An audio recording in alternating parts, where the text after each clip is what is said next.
घर घर मोदी है। इसीलिए कोई उन्हें राजनीति का महामानव कह रहा है, सुकेश सुबह से कह रहे हैं, कोई उन्हें राजनीति का सुल्तान कह रहा है, कोई सिकंदर कह रहा है, और कहना भी चाहिए क्योंकि उत्तर प्रदेश और उत्तराखंड में बीजेपी ने ऐतिहासिक जीत हासिल की है।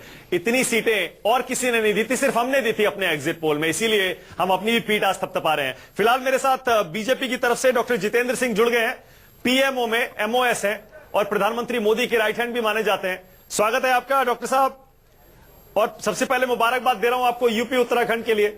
आपकी मुस्कान वैसे तो सब कुछ खुद ही कह रही है, लेकिन आप किसकी जीत मान रहे हैं यूपी उत्तराखंड में? धन्यवाद। देखिए, जीत तो आपने पहले से ही बता दिया। आपने श्री नरेंद्र भाई मोदी का नाम तो ले ही लिया, और मैं एक बात और इसमें जोड़ दूंगा कि मुझे लगता है कि इसका हम इस प्रकार से भी उल्लेख कर सकते हैं कि भारत के प्रजातंत्र में एक नया अध्याय जोड़ा है, और उसको मैं दो कारणों से देखता हूं। पहली बात तो ये कि भारतीय वोटर ने यह सिद्ध कर दिया कि अब उसमें इतनी क्षमता है कि वो मजहब, जात, धर्म, क्षेत्र, वर्ग के नाम से ऊपर उठ करके विकास के लिए, भविष्य के लिए वोट दे सके। उसमें दिक्कत केवल ये थी कि उसे कोई ऐसा नेतृत्व नहीं दिख रहा था, उसको ऐसा अवसर नहीं दिख रहा था। प्रधानमंत्री नरेंद्र मोदी जी की छवि में, उनके व्यक्तित्व में उसे एक मौका दिखा जिसको वो अपना आप समर्पित कर सकता था, अपना आंखें बंद करके मोदी जी की उंगली पकड़ कर अपने विकास और अपने भविष्य के लिए निकल सकता था। अच्छा। और दूसरा, बरसों से पीढ़ी दर पीढ़ी एक पद्धति चली आ रही थी कि कहीं ना कहीं वोट पैटर्न पर खानदानी राज का, परिवारों का, डायनेस्टी का प्रभाव पड़ता था। लेकिन आज का भारत युवा भारत है। 2017 के भारत में 65-70% जनसंख्या युवाओं की है।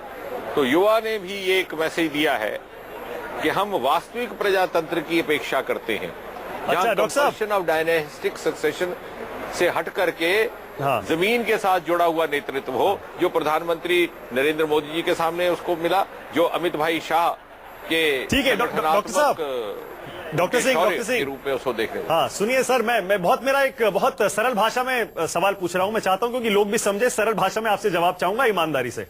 आप क्योंकि पीएमओ में प्रधानमंत्री के काफी करीबी माने जाते हैं, आप वहां एमओएस हैं। प्रधानमंत्री ने कुछ ऐसे कदम उठाए प्रधानमंत्री के तौर पर अपने इस कार्यकाल में जो कि ग्राउंड ब्रेकिंग माने गए। उसमें एक सर्जिकल स्ट्राइक भी था। आपको लगता है सर्जिकल स्ट्राइक और नोट बैन, ये दो ऐसे फैसले थे आपकी सरकार के, मोदी जी के, जिन पर मोहर लगी है इस यूपी और उत्तराखंड के चुनाव में, इस जीत में? हाँ, देखिए, मैं बिल्कुल आपकी बात के साथ एक बात जोड़ूंगा।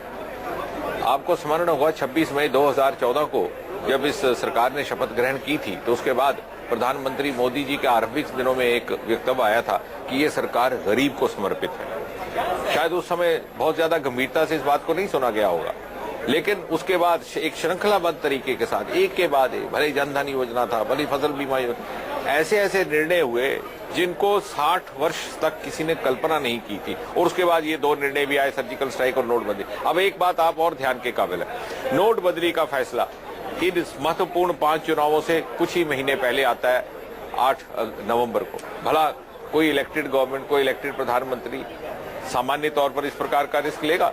इसके लिए निष्ठा भी चाहिए, साहस भी चाहिए, करेज भी चाहिए, करेज ऑफ कन्विक्शन भी चाहिए। लेकिन लोगों में इतनी विश्वसनीयता थी प्रधानमंत्री मोदी के प्रति कि आरंभिक दिनों में मुसीबतें झेल करके भी उन्होंने समर्थन दिया। डॉक्टर सिंह, आपसे रिक्वेस्ट कर रहा हूं, माफी के साथ आपको रोकना पड़ेगा, एक ब्रेक लेना पड़ेगा। डॉक्टर सिंह, मैं चाहूंगा ब्रेक के बाद आप कंटिन्यू करें जो आप बता रहे हैं कि क्या क्या फैसले रहे प्रधानमंत्री के जो आपकी जीत की वजह बने। छोटा सा ब्रेक ले रहे हैं, हमारी खास कवरेज जारी है, लेकिन स्क्रीन पर ये आंकड़े लगातार देखते रहिएगा। छोटा सा ब्रेक, फौरन लौट रहे हैं। वाकई जैसा प्रधानमंत्री ने कहा था, बिल्कुल, और अमित शाह ने भी कहा था, केसरिया होली है और ये होली मोदी वाली है, ये कहना ज्यादा सही है। कांग्रेस से चरण सिंह सप्रा भी आ गए हैं हमारे साथ, और भी सारे मेहमान हैं। जल्दी से एक बार फिर से परिचय करा दूं, आरएसएस से राकेश सिन्हा, आरएसएस के विचारक हैं, सीनियर कमेंटेटर हैं। नलिनी सिंह, हमारी editor in chief Anuradha Prasad, यहां सुकेश रंजन और संतोष भारतीय, सीनियर जर्नलिस्ट। अब हमारे साथ डॉक्टर जितेंद्र सिंह पहले से जुड़े हुए हैं। आज प्रधानमंत्री जी कहां हैं, कुछ बता दीजिए जितेंद्र सिंह जी, कहां हैं और उनका रिएक्शन आपको तो पता लग गया होगा अब तक इस जीत पर क्या है?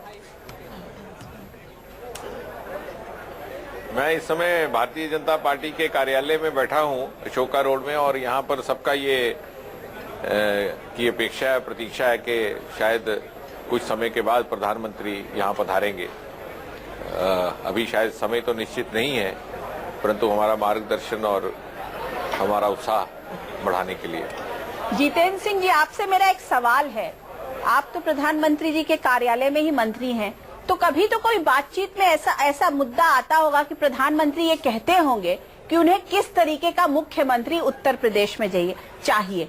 तो आपके नजर से वहां पर कौन मुख्यमंत्री होगा, किस तरीके का होगा, उसकी छवि क्या होगी, उसका कास्ट बैकग्राउंड क्या होगा, और वो प्रधानमंत्री के और आप सबका जो आप डेवलपमेंट का मॉडल कह रहे हैं उसको कैसे आगे बढ़ाएगा, वो कौन सा व्यक्तित्व होगा? क्योंकि दूसरा नरेंद्र मोदी तो हो नहीं सकता कोई।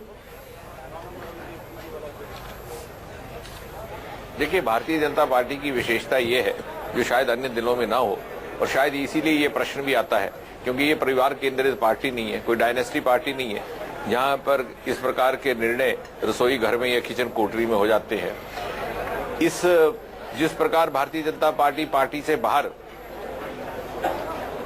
प्रजातांत्रिक मूल्यों और नियमों का पालन करती है, उसी प्रकार आंतरिक प्रजातंत्र के नियमों का भी पालन किया जाता है पार्टी के भीतर। इसलिए एक मैकेनिज्म है, एक प्रक्रिया है जिसके अंतर्गत भिन्न भिन्न नामों पर चर्चा होती है। और दूसरा, सौभाग्यवश भारतीय जनता पार्टी में किसी भी पद के लिए एक नहीं अनेक उम्मीदवार किसी भी समय उपलब्ध रहते हैं, प्रतिभा वाले भी, योग्यता वाले भी। मेरा सवाल इसलिए आपको मैं बीच में रोक रही हूँ, मेरा सवाल इसलिए ये ज्यादा इम्पोर्टेंट है क्योंकि जो वोट का परसेंटेज आया है उसके हिसाब से नहीं, एक मिनट, आपका सवाल ये था कि कुछ कान में चर्चा तो नहीं हुई, लेकिन मैं उसी बात को कह रहा हूँ कि ये सवाल इसलिए प्रेरित हुआ कि हम कंडीशन हो गए हैं उन पार्टियों से जहां कान में चर्चा करके उम्मीदवार तय किए जाते हैं, यहाँ पर खुले मन से सामूहिक निर्णय। कान में चर्चा नहीं हुई हो लेकिन ओपनली तो चर्चा हुई होगी कि फॉरवर्ड जो है उन्होंने आपको 63% वोट किया है और ओबीसी ने आपको 61% किया है, तो इसमें से जब पलड़ा चुनना हो तो किसको चुनेंगे? निश्चय ही उस चर्चा की प्रक्रिया अब आरंभ होगी, वो मेरे और आपके बीच में तय नहीं हो पाएगी, क्योंकि मैंने कहा कि शायद समझ में नहीं आता इसलिए कि भारतीय जनता पार्टी दूसरे दलों से थोड़ी भिन्न है। हमारे अंदर भी एक संविधान है, अंदर भी एक प्रोसीजरल मैकेनिज्म है, और ये नहीं है कि अगर एक नेता ने कुछ कहा तो उसी नाम पर आगे भी विचार होगा या उसी नाम पर अंततः फैसला होगा। ठीक है, और इसलिए सामने उभर के आने दीजिए, एक आध दिन में पता चल जाएगा। ठीक है। हमारे साथ चरण सिंह सप्रा भी जुड़ गए हैं। सप्रा जी, आपके पास आने से पहले एक बार फिर से बड़ी तस्वीर जरा आपको भी बता देता हूं, अगर आप टीवी नहीं देख पा रहे हैं, और अपने दर्शकों को भी बता देता हूं जो अगर अभी अभी हमारे साथ जुड़े हों। उत्तर प्रदेश में बीजेपी की आंधी, 308 सीटें बीजेपी को मिल रही है, 403 में से 2/3 से ज्यादा।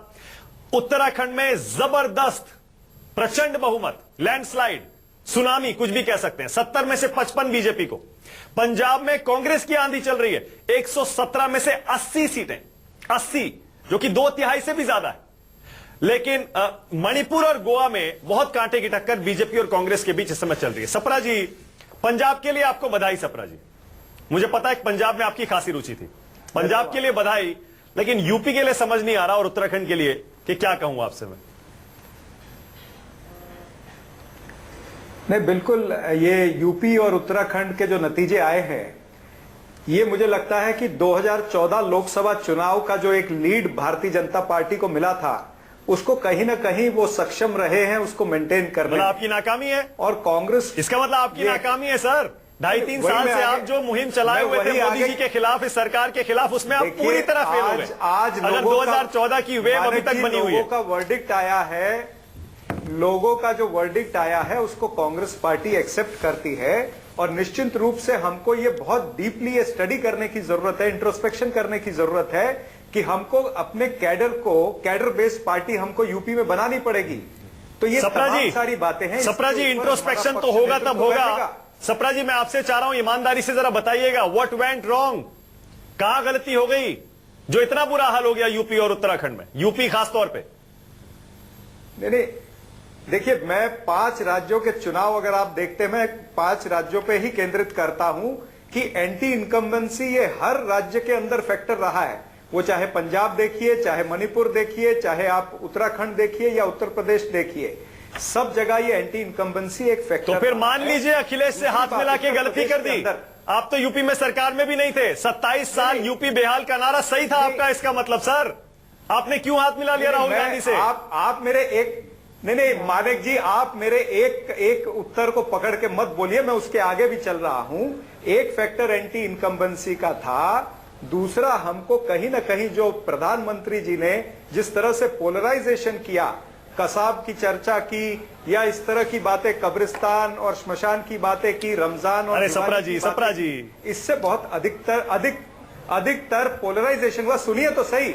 दूसरी बात, बीएसपी ने जो 100 मुस्लिम कैंडिडेट दिए थे, अधिकतर ऐसी कॉन्स्टिट्यूएंसीज हैं, आप देखेंगे जब डिटेल में जाएंगे, कि जो बसपा का मुस्लिम कैंडिडेट और कांग्रेस या समाजवादी का जो मुस्लिम कैंडिडेट है, उन्होंने आपस में एक दूसरे के वोट उनके डिवाइड हुए, और जो कंसोलिडेटेड हिंदू वोट था, जो प्रधानमंत्री चाहते थे कि पोलराइजेशन करे, वो पोलराइजेशन का फायदा भारतीय। ठीक है सप्रा जी, एक सेकंड रुकिएगा, क्योंकि आपने बहुत सीधा आरोप लगाया। मैं चाहता हूं डॉक्टर जितेंद्र सिंह जवाब दे दें। सुन लीजिएगा जरा, डॉक्टर जितेंद्र सिंह जवाब देंगे। खुद प्रधानमंत्री ने पोलराइजेशन किया यूपी में। डॉक्टर जितेंद्र सिंह।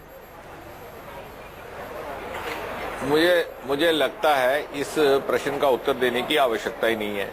ये आरोप इन्होंने बार बार दोहराया, और आज जिस प्रकार से भारी बहुमत से वोट मिला है across the section of society, ये सिद्ध हो गया, ये विंडिकेट हो गया कि हर वर्ग, हर जात, हर धर्म, हर मजहब के लोगों ने वोट दिया है। और अगर ये पोलराइजेशन है इन फेवर ऑफ डेमोक्रेसी, तो ऐसी पोलराइजेशन मुबारक है।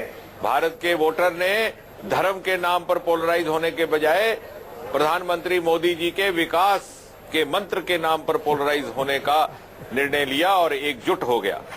ये तो बहुत नहीं जितेंद्र सिंह जी, विकास की तो कोई बात ही नहीं हुई। उन्होंने तो बात ही सारी कसाब की करी, या कब्रिस्तान की करी, या श्मशान की करी। अरे साहब, अब परिणाम आ गए सामने, एक्सीडेंट अब मुझे लगता है कि अब इन परिणामों के बाद, उन्होंने इन परिणामों के बाद इस प्रकार के तर्क का कोई आधार ही नहीं रहता, ना उचित मेरा रहता। कहने का मतलब ये है कि जो अकलियत की वोट थी वो डिवाइड हुई है बसपा और कांग्रेस और समाजवादी के अंदर, और उसका सीधा सीधा फायदा भारतीय जनता पार्टी को हुआ, यही मैं कह रहा हूं। यदि ऐसा हुआ है तो ये मंथन का विषय हमारे लिए नहीं है, समाजवादी पार्टी और कांग्रेस के लिए है, जिनके नेतृत्व को नकारते हुए उन्होंने इस प्रकार का निर्णय लिया। ना ठीक है, ये भी ठीक है, लेकिन सप्रा जी, इसका कोई उत्तर देने की आवश्यकता ही नहीं है। ठीक है, एक सेकंड, मैं संतोष जी आपसे भी कमेंट चाहूंगा, आप बहुत देर से सुन रहे हैं। एक छोटा सा कमेंट चाहूंगा मैं। अब ये आरोप लगाने का क्या मतलब है? अच्छा एक सेकंड, मायावती इस समय प्रेस कॉन्फ्रेंस कर रही है, जरा सुनिए मायावती क्या कह रही है।